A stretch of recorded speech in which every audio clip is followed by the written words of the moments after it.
রিপেরো বা রিঙ্গারিও লেভিওসা, এই ওয়ার্ডগুলো আমরা পেয়েছি হ্যারি পটারে। তো আমাদের হাতে কিন্তু কোনো মানে কাউন্সিলার্সের হাতে বা কোনো থেরাপিস্টের হাতে বা সাইকোলজিস্টদের হাতে কোনো ম্যাজিক ওয়ান্ড থাকে না।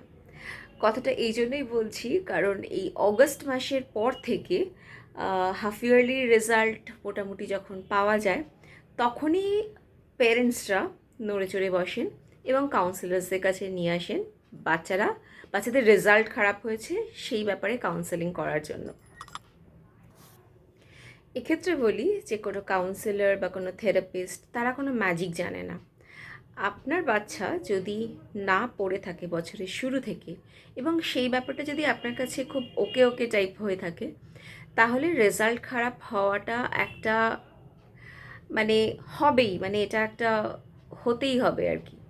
তো সেই জন্য নয় শুরুতেই আপনি নিজে বাচ্চাকে ডিসিপ্লিন করুন যে একদিন তো ঘুরতে গেল, ঠিক আছে একদিন জাস্ট ভালো লাগছে না, একদিন গেম খেললো, একদিন অ্যানিমে দেখলো, একদিন বন্ধুদের সাথে নিয়ে মলে গেলাম, তো এই জিনিসগুলো ওই একদিন একদিন করেই কিন্তু ব্যাপারটা বাড়তে থাকে।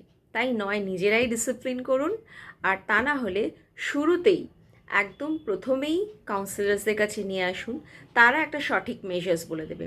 আদারওয়াইজ কোনো মোটিভেশন স্পিচ বা অন্য কোনো কিছু, কোনো মন্ত্রা চ্যান্ট করা কোনো কিছু কোনোভাবেই আপনার বাচ্চাকে হেল্প করতে পারবে না আনলেস সে নিজে ডিসিপ্লিন হচ্ছে এবং প্রত্যেকটা দিন নিয়ম মেনে সঠিকভাবে সে পড়ছে।